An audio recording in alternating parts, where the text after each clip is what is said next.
Once inside the house, Morgana immediately felt her power over the child weaken. A combination of the girl's childish thoughts of ponies, teddies, paella, her bedroom, little kittens, love hearts together with her babyish insults and the power of the house itself meant that she wouldn't be able to hold the child much more and would soon have to leave her. She would then have tea materialize properly in the house, but she would rather wait as long as possible before she had to do that. Jessica was shaking and shivering and crying immediately why Marina, Rowan and Chiquita Sanchez knew something was wrong. The girls' noise also attracted Lexi, who was doing her homework upstairs, Bethany and ABI, who were playing together in the playroom, as well as two mums who were already there. Mama Sanchez was the first to ask, "Bambino, are you okay? What is wrong?" Jessica took the opportunity to tell the truth before the evil spirit inside her could speak. She cries, "There is something evil in my head, Mama. She's trying to control me. Please get her out. Please, Miss Rowan, please help me." Suddenly Marina's voce changed and became hypnotic like it had done with Abis' exorcism of the same spirit. "Morgana, I know that's you now. Leave the child alone. Show yourself to us properly. Hide behind an innocent 7-year-old girl. No longer come out and let her be." Marina's eyes went gold again and she stares right at Morgana's eyes through Jessica's. This last attack proved too much for Morgana to hold her victim any longer, and black mist left the little girl, who immediately fell to the ground. The mist slowly materialized into the most beautiful women any of the girls had ever seen. Her hair was black and wavy, her eyes the most piercing shade of blue, and her dress a blood-red dress with gold edging that hugged her figure. The stunning woman then grabs the fallen child in her way and takes her to one side and whispers in her ear, "Thank YA child for getting me in air. You will be rewarded." Morgana then kisses Jessica on her forehead and gently lays her down. She then turns to the women and girls in the room, and Chiquita Sanchez runs at her with a kitchen knife she keeps in her purse. As she connects with Morgana, becomes mist, and the Spanish woman falls down next to her daughter, having banged her head on a table after overbalancing. Then she looks around and asks almost conversationally in a soft Irish accent, "Anyone else want to try and kill me?" No one moves, although it's not because is stopping them, it is because she asked the question in such a friendly manner that stunned them all. The Bavanshi laughs coldly. "Well, that's a shame then, 'cause I woulda liked a challenge since I'm gonna kill all of YA but one anyway. Let me show you the power of the Dark Maiden of Holloway."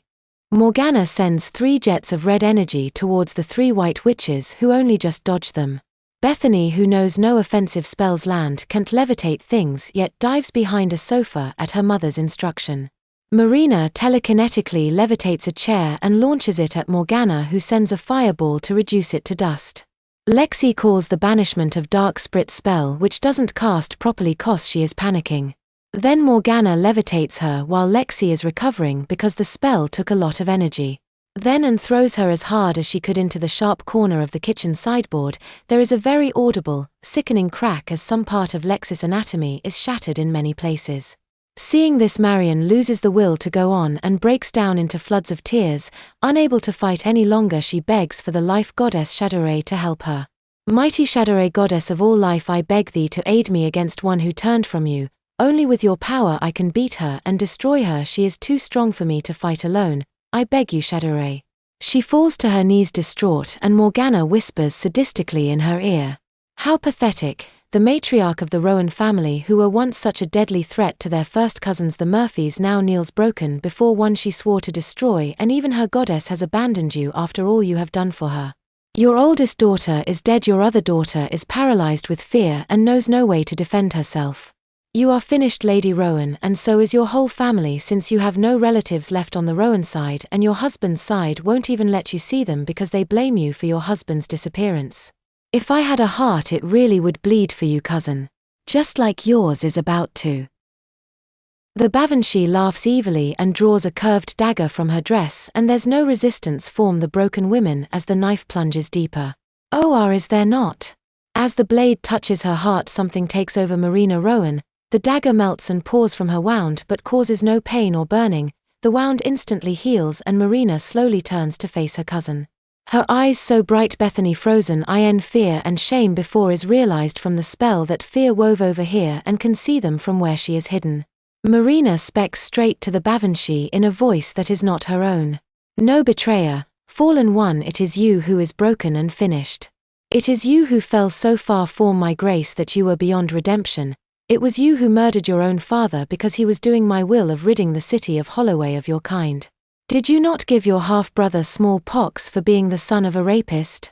Now it is Morgana who fell to her knees in tears, and what was Marina Rowan stands over her. This act of senseless cruelty had sealed your fate, Bavanshi. I was going to offer you one more chance of redemption, but possessing an innocent child to get into a house you are forbidden to enter, and then killing a child who was only defending her mother. You will suffer my greatest wrath. No, please, my goddess, please give me one more chance, I beg you, please. Morgan is in hysterical tears of fear. Shadowray took pity on the broken women. She decided to show mercy and compassion as an example of what she had lost, for she wasn't a vengeful goddess and couldn't bring herself to condemn one of her own to such a dire fate. Morgan Murphy, Dark Maiden of Holloway, you will not be condemned, for then I am no better than you. Instead you will be forced to live as a Rowan child without magic or powers. I will give you back your soul and you will be saved and forgiven. You will replace the one you killed and will become as a baby, and you will be raised as one of the Rowan witches. Your soul is saved, you are my chid once again, and you shall be Marina's child also. With that, Shadowray touched Morgana on her forehead and kissed her on the lips, and she began to change.